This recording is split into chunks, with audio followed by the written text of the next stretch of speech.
السلام علیکم۔ آج کا جو ہمارا ٹاپک ہے وہ ہے نماز۔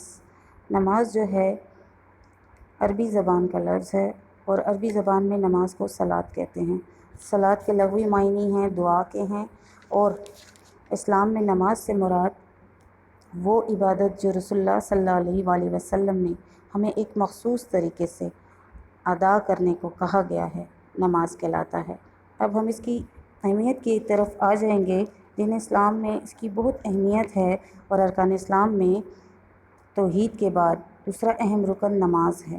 نماز سب مسلمانوں پر یکساں فرض کی گئی، ٹھیک ہے۔ یہ اہم عبادت ہے، بندگی کا نام ہے، جستجو کا نام ہے، ارادے کا نام ہے، اور اس کے ساتھ ساتھ جو ہے نماز مسلمانوں اور غیر مسلموں کے درمیان فرق کو ظاہر کرتی ہے، ٹھیک ہے۔ رسول اللہ صلی اللہ علیہ وسلم نے فرمایا، جس نے جان بوجھ کر نماز ترک کی گویا اس نے کفر کیا۔ اللہ تعالیٰ ارشاد فرماتے ہیں قرآن پاک میں کہ واقعی الصلاۃ وآتوا الزکوٰۃ، نماز پڑھو اور زکوٰۃ ادا کرو۔ نبی کریم صلی اللہ علیہ وآلہ وسلم کو نماز کا حکم جو ہے دیا گیا، تب دیا گیا جب نبی کریم صلی اللہ علیہ وسلم اللہ تعالیٰ کی تبلیغ سے فارغ ہو گئے، اللہ تعالیٰ کا پیغام لوگوں تک پہنچانے سے فارغ ہو گئے، تو ان کے کندھوں پر یہ کام ڈالا گیا کہ باجماعت نماز پڑھنے کے لیے لوگوں کو طریقہ سکھایا جائے، اس کی اہمیت، اس کی فضیلت، اس کی شرائط، اس کے ارکان بتائے جائیں، ٹھیک ہے۔ تو ایک جگہ نبی کریم صلی اللہ علیہ وآلہ وسلم فرماتے ہیں الصلاۃ عماد الدین، یعنی نماز دین کا ستون ہے۔ اب آگے آ جاتے ہیں ہم اپنی نماز کی فضیلت کی طرف۔ نماز کی فضیلت جو ہے، اسلام میں نماز کی بہت زیادہ فضیلت بیان کی گئی ہے۔ نماز پڑھنے سے انسان کا اللہ تعالیٰ کے ساتھ تعلق جڑ جاتا ہے۔ نبی کریم صلی اللہ علیہ وسلم نے ارشاد فرمایا کہ نماز مومن کی معراج ہے۔ نماز انسان کو برے کاموں سے، فحاشی سے، غلط کاموں سے، برائیوں سے روکتی ہے۔ اللہ تعالیٰ ارشاد فرماتے ہیں ان الصلاۃ تنہی عن الفحش والمنکر، بے شک نماز بے حیائی اور بری باتوں سے روکتی ہے، برے کاموں سے روکتی ہے، اور برے کاموں سے رکے رہنے کا نام جو ہے وہ تقویٰ ہے، ٹھیک ہے۔ اب کیا ہے کہ اگر ہم اپنے اندر یہ احساس پیدا کر لیں کہ اللہ تعالیٰ ہر وقت ہمارے ساتھ ہے، تو ہم کبھی کوئی غلط کام ہی نہ کریں، کبھی کوئی برا کام ہی نہ کریں، ٹھیک ہے۔ اسی طرح آپ نے نماز کے حوالے سے چھوٹی چھوٹی ویڈیوز دیکھی ہوں گی، جس میں نماز کے بارے میں بتایا جاتا ہے کہ اگر ہم نماز پڑھتے ہیں تو شیطان جو ہے وہ اپنے آپ کو کوستا ہے، برا بھلا کہتا ہے، اور جب ہم نماز نہیں پڑھتے ہیں تو وہ خوش ہوتا ہے، اور جو ہے اچھا اس سے آگے جو ہے ہم آ جاتے ہیں، نماز جو ہے باقاعدگی سے پڑھنے سے انسان میں تقویٰ پیدا ہوتا ہے۔ اچھا اس کے ساتھ نظم و ضبط پیدا ہوتا ہے، اخوت، ہمدردی، اتحاد، مساوات اور وقت کی پابندی جیسی خوبیاں انسان میں پائی جاتی ہیں، ٹھیک ہے۔ اب فرض نماز کے لیے دو چیزیں ہیں۔ سب سے پہلے نماز کے اندر رہ کے اس کی کچھ شرائط ہیں، یعنی جب ہم نماز پڑھنے لگتے ہیں تو کچھ چیزیں ایسی ہیں جن پہ ہمیں سب سے پہلے عمل کرنا ہے، اس کے بعد ہی ہم اپنی نماز پڑھ سکتے ہیں، ٹھیک ہے۔ سب سے پہلے آ جاتی ہے اس میں طہارت کہتے ہیں پاکیزگی کو، یعنی کہ جب ہم نماز پڑھنے لگتے ہیں تو ہمارے جو پڑھنے کی جگہ ہیں اس کا پاک ہونا، ہمارے جسم کا پاک ہونا، ہمارے کپڑوں کا پاک ہونا، باوضو ہونا، اور قبلہ رخ ہونا، ٹھیک ہے۔ دوسرا پوائنٹ جو ہے اس کا وہ ہے ستر کہتے ہیں اپنے جسم کو چھپا کے رکھنا۔ عورتوں کے لیے ستر جو ہے وہ سر سے لے کے پاؤں تک چھپانا، یعنی ڈھانپ کے رکھنا، اور مرد کا جو ستر ہے، مرد جو ہے وہ ناف سے لے کے گھٹنوں تک کا ستر ہے، یعنی ناف سے لے کے گھٹنوں تک کا جو حصہ ہے وہ اس نے چھپانا ہے، اور عورتوں کا جو ہے وہ سر سے لے کے پاؤں تک کا حصہ جو ہے وہ پورے جسم کو یعنی چھپانا ہے، ٹھیک ہے۔ نمبر 3 ہو گیا اس میں قبلہ رخ کھڑے ہونا۔ جب ہم نماز پڑھنے لگتے ہیں تو ہم جب اپنے گھر میں پڑھتے ہیں تو ہمیں تو پتہ ہوتا ہے کہ ہم قبلہ رخ ہو کے نماز پڑھ رہے ہیں، لیکن جب ہم کسی کے گھر جاتے ہیں یا کہیں ایسی جگہ پہ جاتے ہیں جہاں ہم قبلے سے واقف نہیں ہوتے، تو ہم وہاں کے رہائشی بندے سے پوچھتے ہیں کہ